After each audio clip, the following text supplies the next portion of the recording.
Audiolivro A Imortalidade, de J.C. Ryle, 1816 a 1900.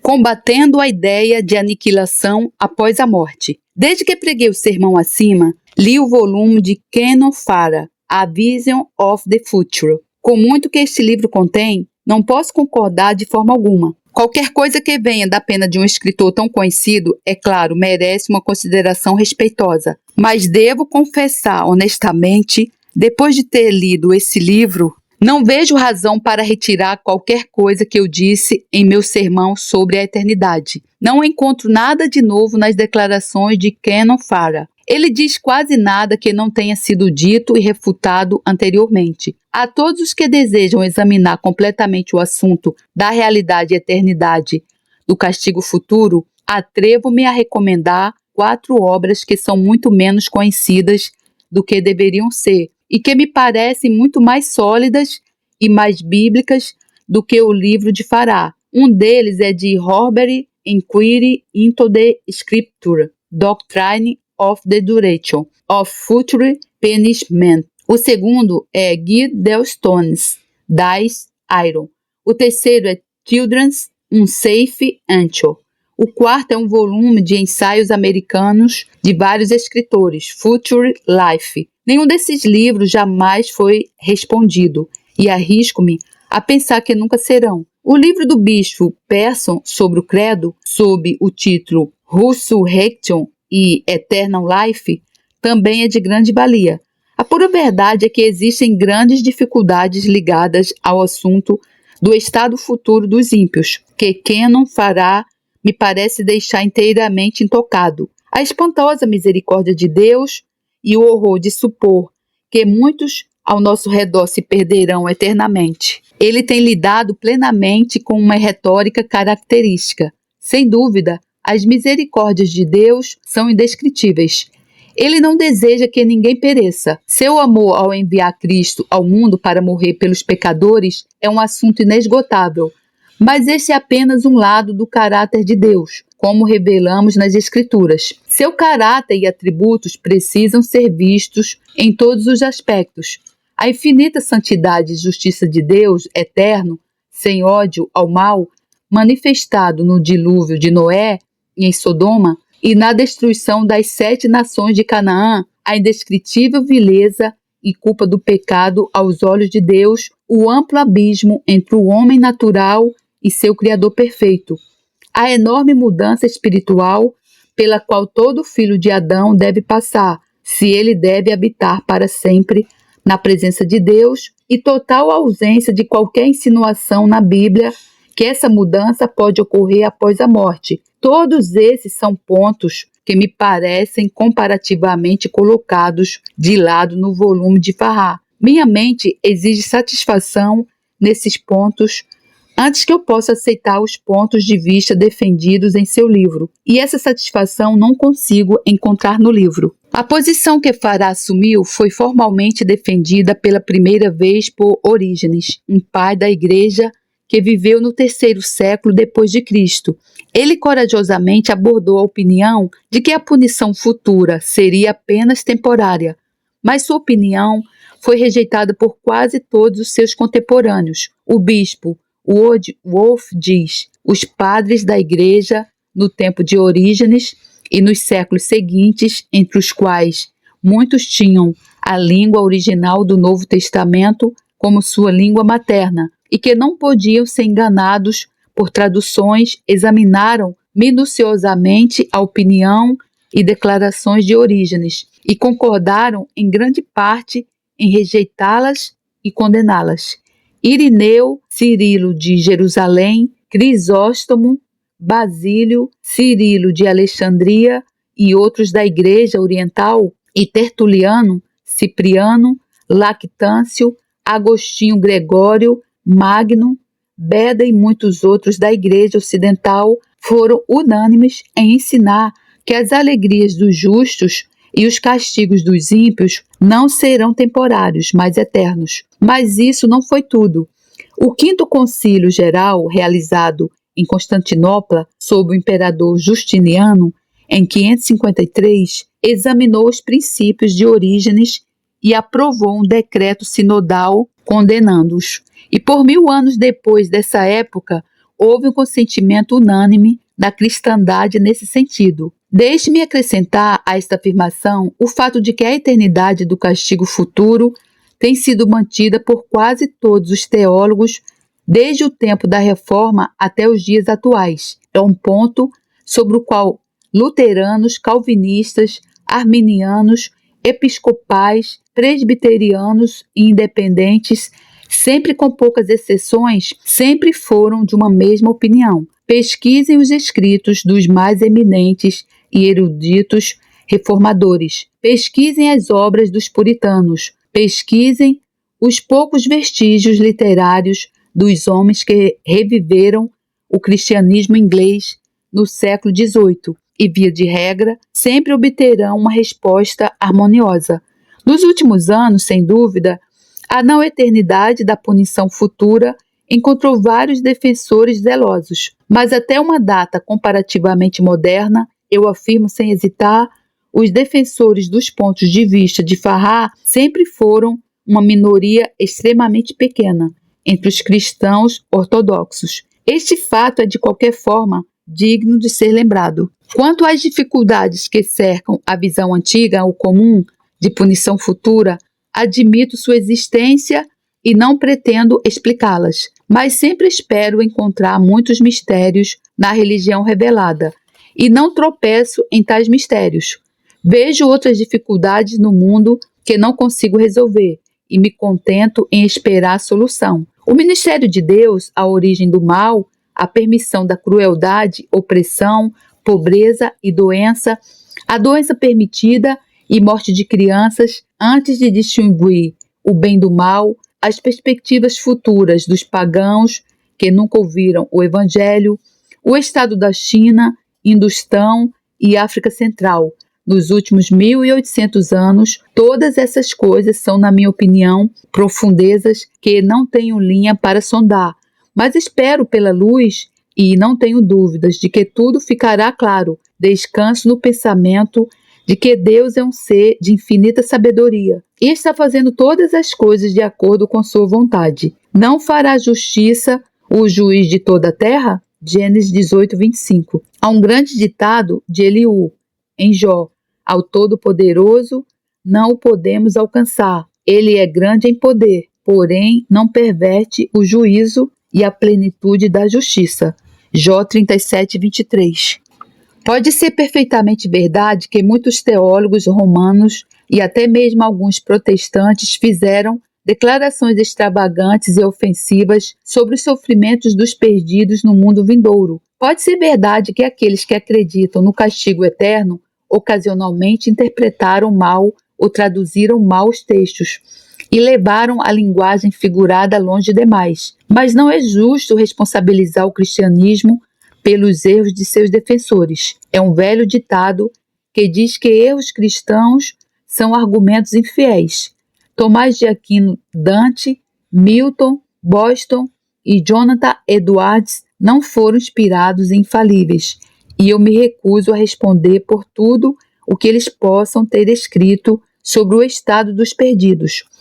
Permanece, na minha humilde opinião, uma massa de evidências das Escrituras em apoio à doutrina do castigo eterno, que nunca pode ser explicada e que nenhuma revisão ou nova tradução da Bíblia em inglês jamais derrubará. Que há graus de miséria, bem como graus de glória no estado futuro, que a condição de alguns que estão perdidos será muito pior do que a de outros, tudo isso é inegável. Mas que o castigo dos ímpios terá um fim, ou que o período de tempo pós-morte pode mudar um coração, ou que o Espírito Santo sempre opera nos mortos, ou que existe qualquer processo de purificação depois da sepultura, por quais os ímpios serão finalmente preparados para o céu, essas são posições que eu afirmo ser totalmente impossível provar pelos textos das Escrituras. Pelo contrário, há textos das Escrituras que ensinam uma doutrina totalmente diferente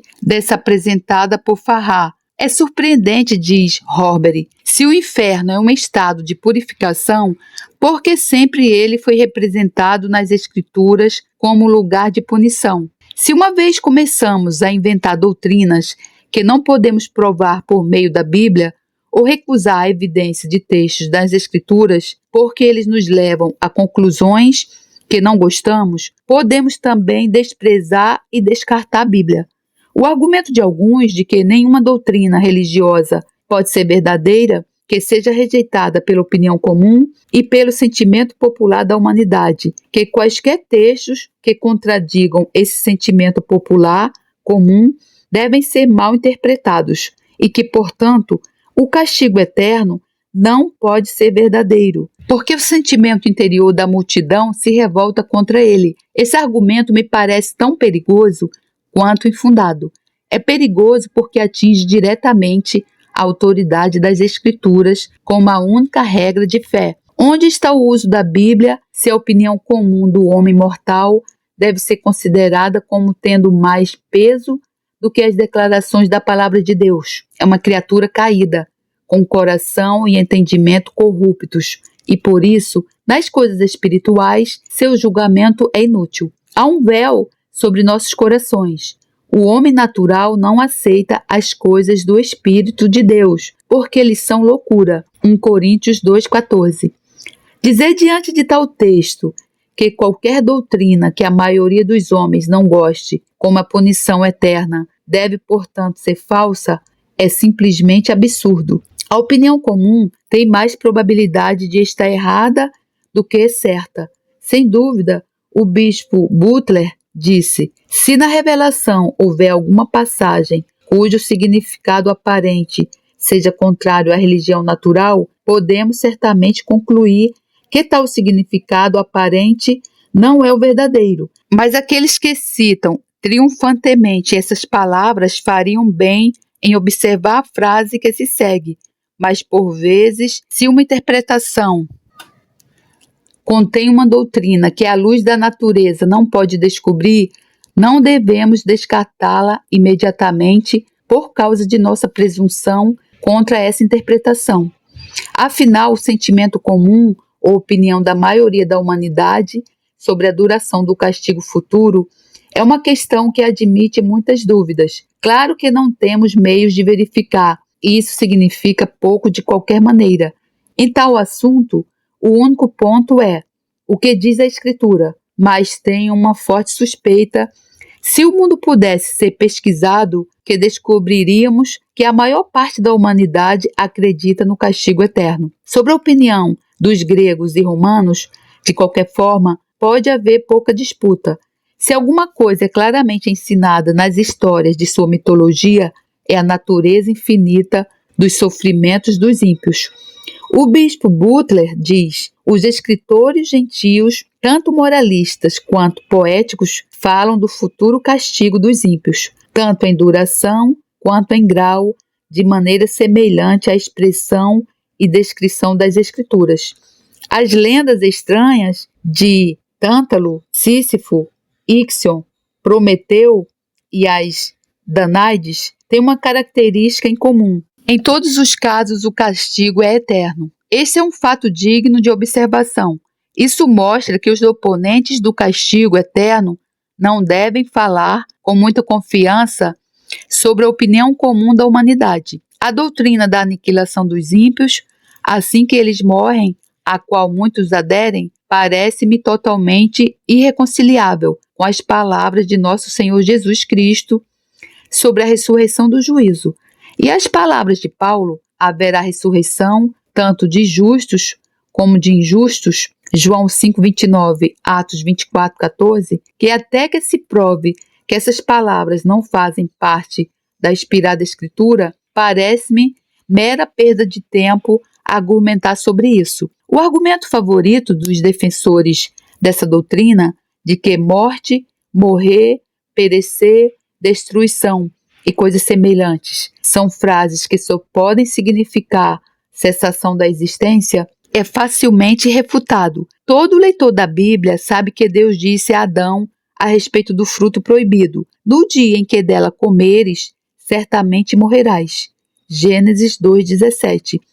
Mas todo estudante bem instruído sabe que Adão não deixou de existir quando quebrou o mandamento. Ele morreu espiritualmente, mas não deixou de existir.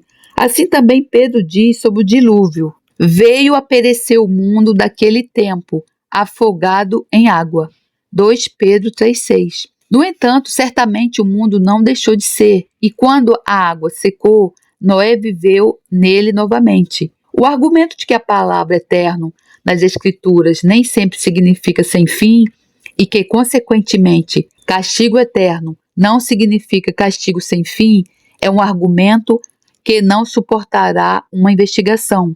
Sem dúvida, expressões como eterno, quando aplicadas a assuntos físicos, como as colinas, denotam nada mais do que a relativa estabilidade e antiguidade das montanhas na face do globo. Mas é igualmente certo que quando Deus e seu trato com a alma do homem são os assuntos, a eternidade sempre denota uma realidade realmente infinita. O Novo Testamento, em todos os eventos, fornece evidências irrefutáveis sobre esse assunto.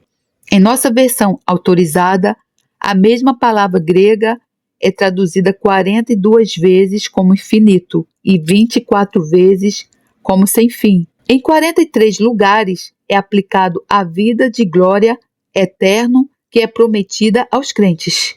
Em 6 lugares é aplicado ao estado futuro dos impenitentes e incrédulos. Mas nesses 6 lugares não há o menor sintoma de prova de que a palavra significa outra coisa além do que significa em todas as outras passagens do Novo Testamento onde ocorre.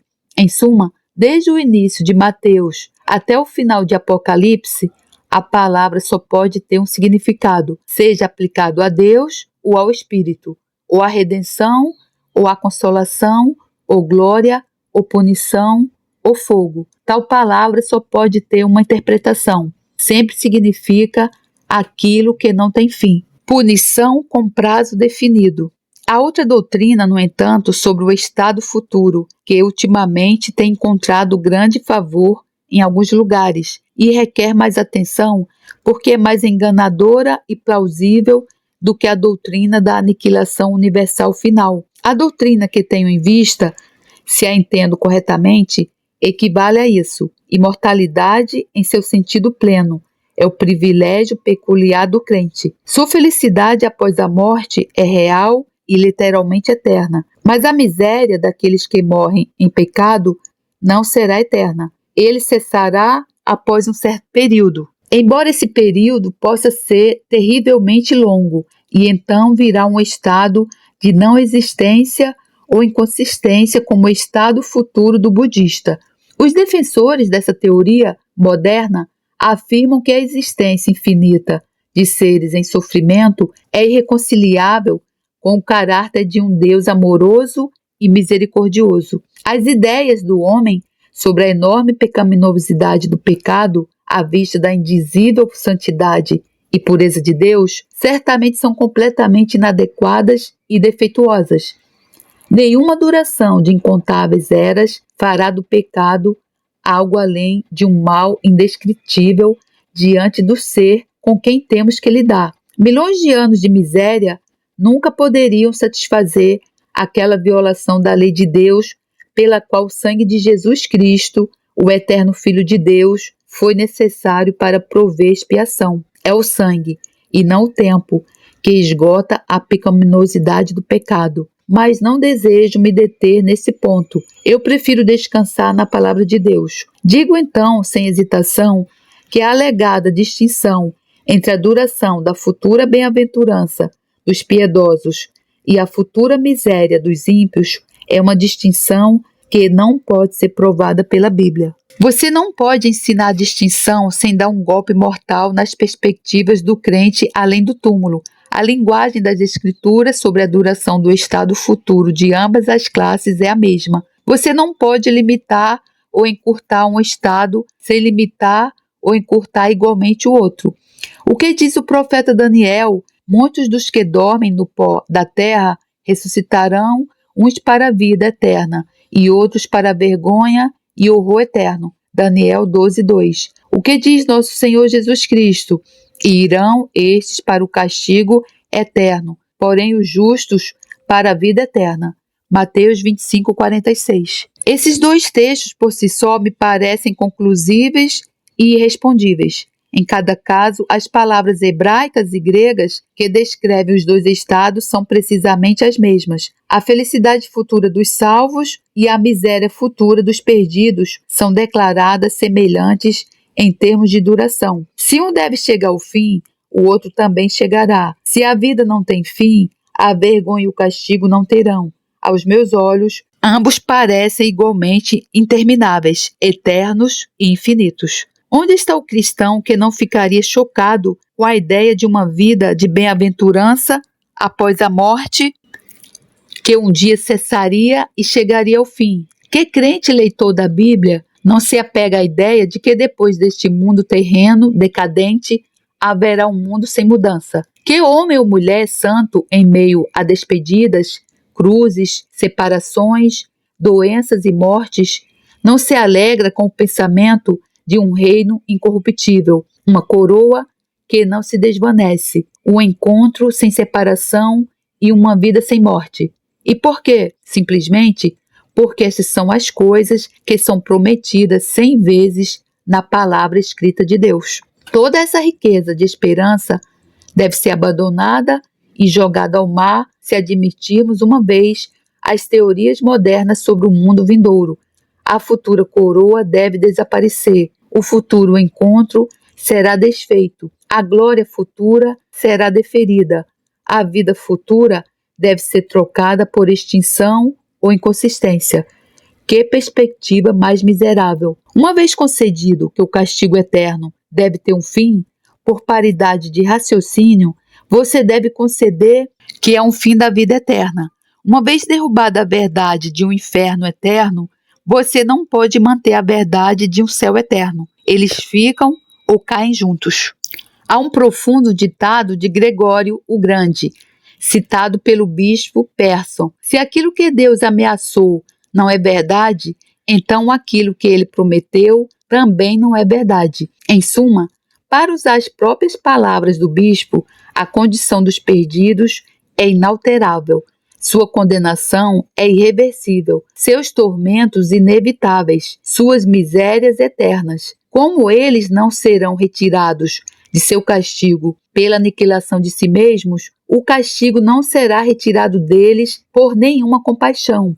Tais pessoas permanecerão para sempre nesta condição sem remédio, sob uma dor eterna de perda, porque não há esperança do céu, e sob uma eterna dor de sentido, porque não há meios para apaziguar a ira de Deus que permanece sobre eles.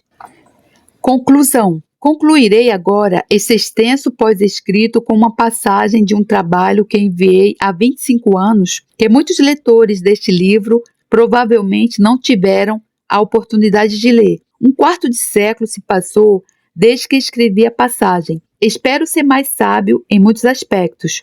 Já estive junto a muitos túmulos, derramei muitas lágrimas, carreguei muitas cruzes, falei com muitos cristãos e li muitos livros, mas não vejo razão para alterar nenhuma das opiniões contidas nos parágrafos seguintes, ou para me retirar da posição que assumi. Segue o texto. Deixe os outros se digladiarem sobre o inferno. Se quiserem, eu não ouso fazê-lo. Eu vejo isso claramente nas Escrituras e devo falar sobre isso. Temo que milhares estejam no caminho largo que leva até o inferno e gostaria de despertá-los para uma sensação de perigo diante deles. O que você diria do homem que viu a casa de seu vizinho em perigo de ser incendiada e nunca levantou o grito de fogo? O que deve ser dito de nós, como ministros, se nos chamamos de sentinelas das almas e ainda vemos o fogo do inferno furioso à distância e nunca damos o alarme? Chame de mau gosto se quiser falar de inferno. Se quiser chamar o fato de tornar as coisas agradáveis e falar suavemente e acalmar os homens com uma constante canção de ninar de paz, como caridade, siga em frente, que de tais noções de caridade eu possa ser liberto. Minha noção de caridade é advertir os homens claramente do perigo. Minha noção de dever ministerial é declarar todo o conselho de Deus. Se eu nunca falasse do inferno, estaria guardando algo que é lucrativo e me tornaria um cúmplice do diabo. Leitor, eu lhe suplico, com todo carinho, cuidado com as falsas opiniões sobre o assunto no qual tenho me debruçado. Cuidado com doutrinas novas e estranhas sobre o inferno e a eternidade do castigo. Cuidado com a fabricação de um Deus próprio, um Deus que é todo misericordioso, mas não justo. Um Deus que é todo amor, mas não santo. Um Deus que tem um céu para todos, mas um inferno para ninguém. Um Deus que pode permitir que o bem e o mal estejam lado a lado no tempo, mas não fará distinção entre o bem e o mal da eternidade. Tal Deus é um ídolo seu. As mãos de sua própria fantasia e sentimentalismo o fizeram. Ele não é o Deus da Bíblia, e ao lado do Deus da Bíblia não existe nenhum outro. Seu céu não seria nenhum céu. Um céu contendo todos os tipos de homens, pecadores e santos, misturados indiscriminadamente, seria de fato uma discórdia miserável. Ai da eternidade de tal céu! Haveria pouca diferença entre tal céu e o inferno. Ah, leitor, há um inferno, há um fogo para o joio, bem como celeiro para o trigo. Tome cuidado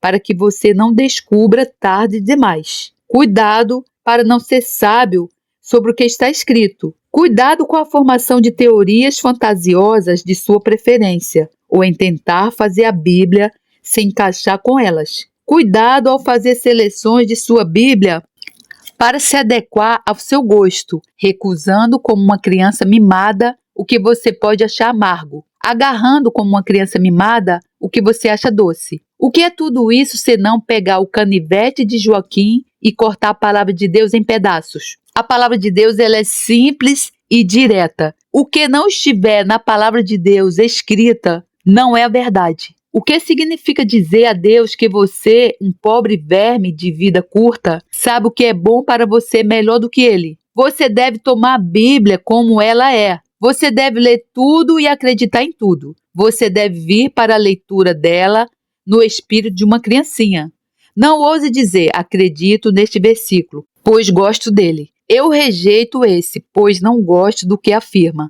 Eu recebo esse, pois posso compreendê-lo. Recuso esse, pois não consigo conciliar com meus pontos de vista. Não. Mas, ó homem, quem és tu que respondes contra Deus? Com que direito você fala dessa maneira? Certamente seria melhor dizer em cada capítulo da palavra: fala, Senhor, porque o teu servo ouve. Ah, leitor, se os homens fizessem isso, eles nunca tentariam jogar ao mar a doutrina do castigo eterno dos ímpios. E graças a Deus, louvado seja o teu nome, Senhor. Obrigada a Deus por mais esse ensino, que ensino abençoador e glorioso. Irmão, e o que você acha, irmão? Que existe inferno, que não existe e que você vai ficar um tempo no inferno lá queimando, sua alma lá queimando, você gritando, sofrendo, e depois Deus vai se compadecer, ou que o inferno é para sempre? Você tem que ver, irmão, o que diz a Bíblia. Nem um tio da palavra de Deus, nem uma vírgula, nunca deixará de existir. A palavra de Deus nunca vai passar. Os mundos vão acabar, vários mundos. Vão existir mais mundos depois desses. Mas a palavra de Deus nunca vai passar. E ai daquele, a Bíblia diz que ai daquele que tirar uma vírgula. Ai daquele que mudar alguma coisa. Ai daquele que inventar coisas que não tem na Bíblia. Irmão, é por isso que você precisa se alimentar da palavra, irmão, para você não se deixar enganar. Você tem que ter amor à verdade. A palavra de Deus diz que quando a gente não tem amor à verdade, Deus manda um espírito de engano. E a gente vai ficar naquele engano ali, vai ficar sendo enganado e a nossa alma vai padecer no lago de fogo, de enxofre, pelo resto da vida, irmão. Não é por um tempo, é pelo resto da vida, irmão. Então você precisa se perguntar, aonde é que você está? Qual é a sua caminhada? Qual é o degrau, irmão? Onde é que você está no degrau? Você está no degrau de baixo, na metade do caminho? Irmão, você precisa, irmão, largar o pecado, seguir uma vida com Jesus. Porque a morte é certa, irmão. O céu, a eternidade é certo, irmão. O inferno é certo, irmão. Tanto que ninguém nunca voltou para falar do inferno. Porque não tem essa permissão, Deus não deixa. Essa história que tem lá, morto lá, você que está aí no espiritismo, falando com mortos, não existe.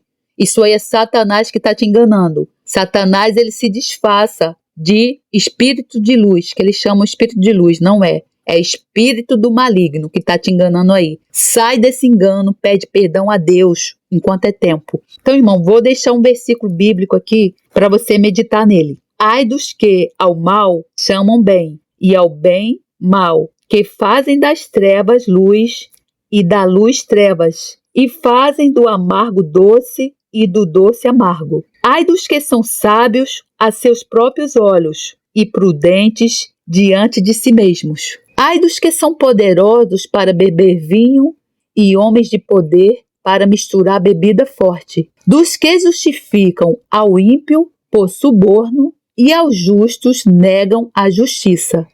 Por isso, como a língua de fogo consome a palha e o restolho se desfaz pela chama, assim será a sua raiz como podridão, e a sua flor se esvanecerá como pó, porquanto rejeitaram a lei do Senhor dos Exércitos e desprezaram a palavra do Santo de Israel. Isaías 5, 20 a 24. E é isso que diz a palavra, irmão. Você vai queimar, irmão, numa língua de fogo como palha seca. Se você rejeitar, irmão, o que está escrito na palavra de Deus, a palavra de Deus, ela jamais passará, irmão. Que Deus tenha misericórdia das nossas vidas e nas nossas almas. Em nome do Senhor Jesus. Amém. E ao nosso Senhor Jesus Cristo, profunda honra e esplendorosa glória ao Rei de todos os tempos, Deus único, imortal, invisível, sempre e sempre. Amém. Glórias a Deus, louvado seja o meu Senhor, que a graça do Senhor Jesus Cristo, o amor de Deus e a comunhão do Santo Espírito estejam com todos vocês. Amém.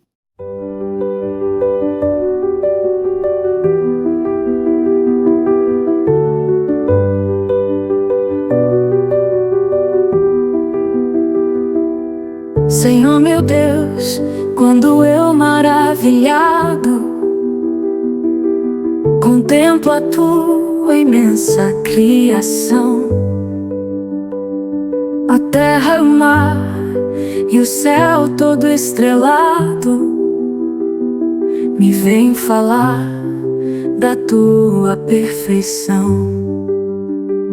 Então minha alma canta a ti, Senhor, grandioso és tu, grandioso és tu.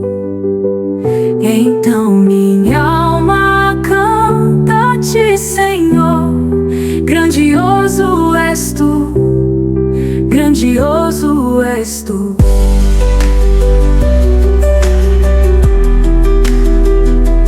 Quando as estrelas tão de mim distantes, vejo a brilhar com vívido esplendor. Relembro a Deus as glórias cintilantes que meu Jesus deixou por meu amor.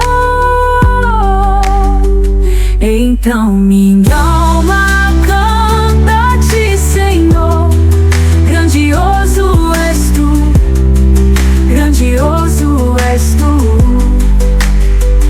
Então minha alma canta a ti, Senhor, grandioso és tu, grandioso és tu.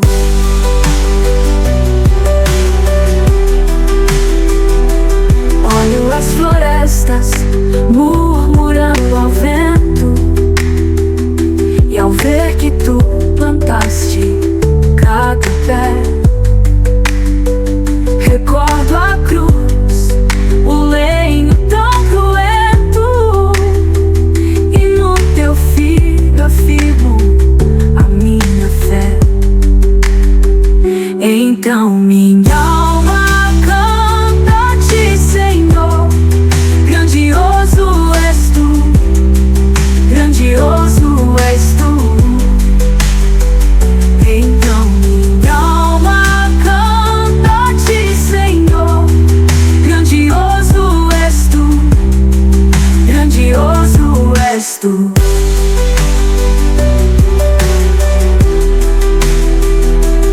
E quando penso que tu não poupaste teu filho amado por amor de mim, meu coração que nele tu ganhaste transborda, ó Pai, de amor que não tem fim. Então minha alma canta-te, Senhor, grandioso és tu, grandioso és tu. Então minha alma canta-te, Senhor, grandioso és tu, grandioso és tu.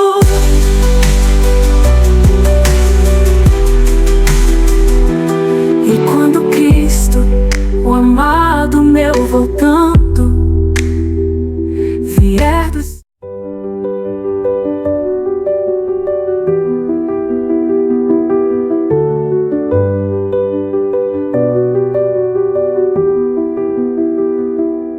Senhor meu Deus, quando eu maravilhado contemplo a tua imensa criação, a terra, o mar e o céu todo estrelado, me vem falar da tua perfeição. Então minha alma canta-te, Senhor, grandioso és tu, grandioso és tu. Então minha alma canta-te, Senhor, grandioso és tu, grandioso és tu.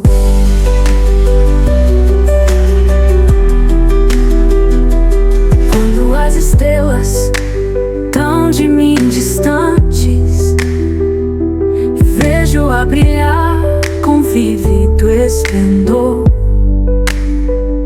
relembro a Deus as glórias cintilantes que meu Jesus deixou por meu amor. Então minha alma canta-te, Senhor, grandioso és tu, grandioso és tu. Então minha alma canta-te, Senhor, grandioso és tu, grandioso és tu.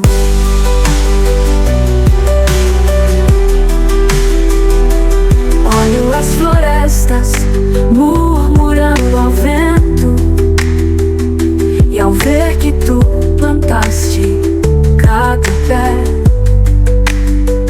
recordo a cruz, o lenho tão cruento, e no teu filho afirmo a minha fé.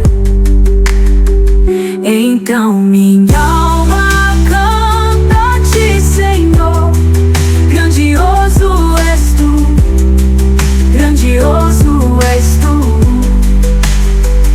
Então minha alma canta-te, Senhor, grandioso és tu, grandioso és tu.